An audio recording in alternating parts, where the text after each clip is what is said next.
Oke, Assalamualaikum warahmatullahi wabarakatuh. Selamat malam teman-teman semua.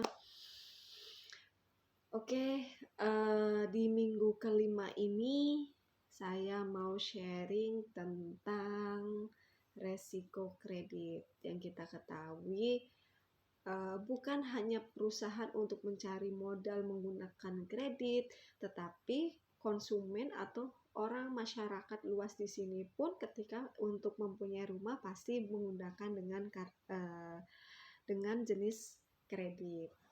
Nah, dari kredit-kredit itu pasti udah ada resiko-resikonya sendiri, ya kan? Pasti ada resiko-resiko yang memang dialami oleh pihak perbankan itu sendiri. Jadi, ayo kita sekarang membahas atau mengetahui resiko-resiko apa aja sih di dalam resiko manajemen kredit ini.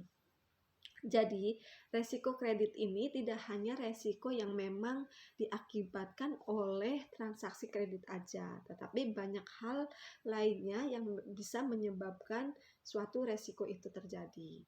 Dan bagaimana kita semua bisa mengidentifikasi untuk kredit, ya kan? Bagaimana mengidentifikasi dan dari mulai pemasaran sehingga pelunasan itu terjadi. Dan kita juga bisa mengetahui melalui beberapa tahapan atau sumber-sumber kredit apa aja nih yang menyebabkan resiko-resiko kredit itu sendiri. Jadi ada beberapa penyebab yang memang menjadi sumber-sumber resiko. Karena apa? Resikonya itu kan terdiri dari macam-macam. Ada yang memang resiko kredit, pinjaman, ada resiko ketika kita berinvestasi ya kita juga terdapat resiko investasi ya kan, dan resiko-resiko yang lainnya. Di sini sumber-sumber untuk penyebabnya atau sumber-sumber resiko itu dari kredit itu ada beberapa hal. Yang pertama adalah bisa jadi tentang bagaimana di perbankan itu monitoringnya lemah. Yang kedua adalah ketika pihak bank melakukan analisanya kurang kompeten. Yang ketiga adalah bagaimana administrasinya kurang rapi, dan yang keempat adalah merestruk pada saat melakukan restruk kurang tepat. Jadi dari langkah-langkah monitoring lemah itu, ketika kita mungkin ada yang bank yang bagus itu adalah yang mereka mengingatkan ketika sebelum jatuh tempo itu sudah dikonfirmasi bahwa tanggal sekian itu jatuh tempo, mohon segera untuk dilakukan pembayaran yang memang sudah sesuai dengan angka nominal yang harus dibayarkan seperti itu. Jadi mereka itu melakukan maintenance, melakukan follow up, melakukan monitoring untuk apa? Untuk memastikan debiturnya ini itu berjalan sesuai dengan kreditnya biar nggak macet nih, maksudnya biar lancar seperti itu.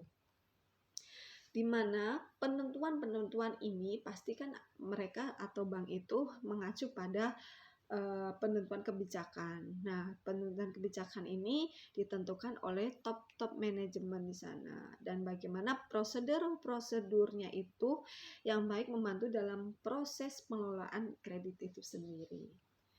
Oke, selanjutnya tentang bagaimana sih ada apa aja di dalamnya untuk proses-proses kredit dan peran fungsi berbagai fungsi yang ada di dalamnya manajemen risiko kredit itu sendiri. Yang pertama adalah tentang pemasaran yang tadi saya bahas, bahwa tahapan pertama adalah melakukan pemasaran, lalu kedua adalah melakukan analisis, yang ketiga mengadministrasikan, yang keempat bagaimana melakukan merestrukturisasi ya kan, atau yang keempat bagaimana melakukan penyelesaian, dan ada juga yang namanya audit resiko itu sendiri.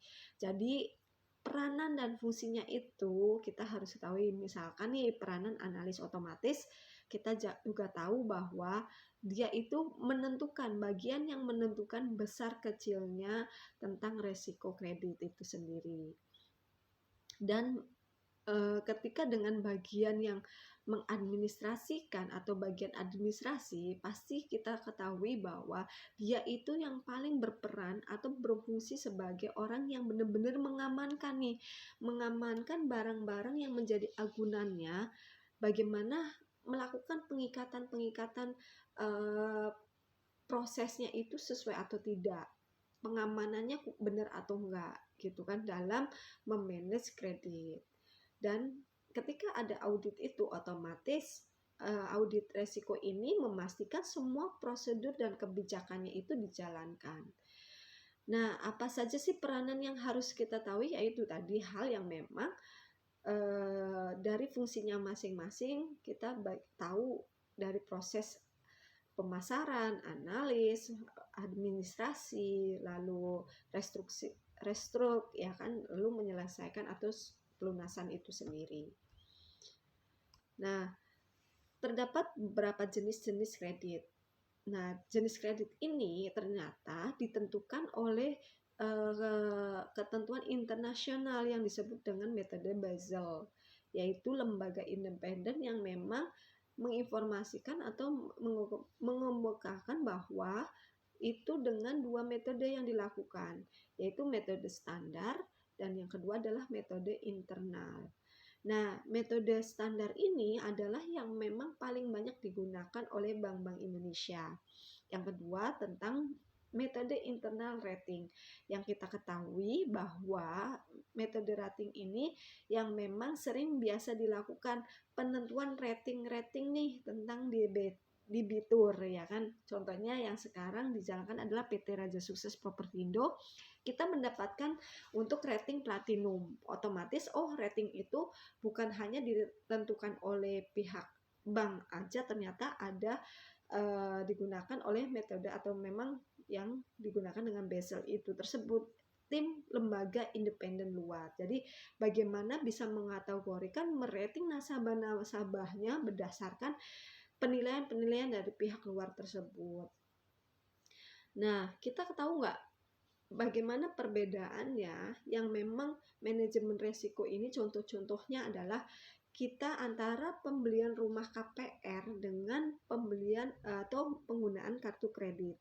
Otomatis banyak yang mana nih untuk kreditnya itu sendiri yang lebih banyak dominan potensi macetnya itu, pasti yang banyak yang mana?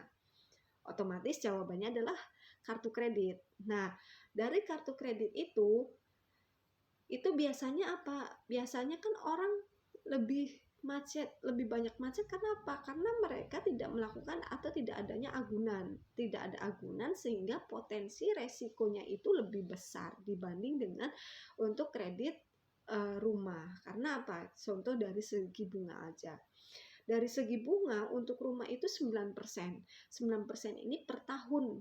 Sehingga otomatis ketika dibagi dengan per bulan jatuhnya cuma 0,0 sekian persen kan, dibanding ketika kartu kredit mereka menaikkan karena resikonya terlalu besar karena tidak ada agunan, sehingga mereka menaikkan suku bunga di kartu kredit itu sendiri, bisa jadi 2% per bulan atau lain sebagainya. Jadi sangat berpengaruh ya kan ketika kita benar-benar menentukan manajemen resiko ini. Yang ada di bank-bank itu benar-benar melihat potensi resiko-resikonya itu sendiri ya kan, melalui analisa-analisa yang dilakukan itu. Jadi melihat dari awal sampai dengan pelunasannya itu sendiri seperti apa. Dan manajemen resiko ini kan bukan hanya untuk perbankan, tetapi juga mengacu pada kita ya kan, sebagai peminjam atau apapun harus lebih berhati-hati terhadap resiko-resiko yang akan terjadi seperti itu. Jadi bank aja ada beberapa tahapan, kita pun yang sekarang udah berjalan pun pasti ada beberapa tahapan untuk bagian-bagian yang memang menjadi memfilter konsumen-konsumen atau nasabah-nasabah itu biar kita juga tidak banyak kredit-kredit yang macet ya kan, yang NPL-nya. Karena itu mempengaruhi ke penilaian kita. Ketika banyak kredit yang macet, berarti bisa jadi analisa kita pada saat di awal filternya kurang benar-benar selektif, sehingga banyak yang konsumen baru 1-2 kali angsuran itu terjadi apa? Terjadi tidak bisa ngebayar seperti itu. Jadi di bank punya resiko-resiko kredit dan bagian serta fungsinya masing-masing, di developer pun sama. Ya kan? Pastinya kita juga di perusahaan ada bagian yang memang yang memang bisa memfilter hal itu. Saya sebagai di perbankan ini sendiri, di investor, saya harus bisa menjaga nih secara keefektifan atau secara yang memang menjadi potensi kredit itu biar cepat lunas, biar untuk penyebab keterlambatan lapangan itu bagaimana bisa terantisipasi seperti itu. Jadi mungkin itu aja teman-teman yang bisa saya share, kurang lebihnya saya memohon maaf barangkali banyak salah kata atau apapun. Semoga kita terus berkomitmen dan konsisten dalam belajar, dan mudah-mudahan kedepannya kita banyak mendapatkan ilmu yang lebih dari ini lagi teman-teman. Itu aja, sekian dari saya akhiri. Wassalamualaikum warahmatullahi wabarakatuh. Selamat malam.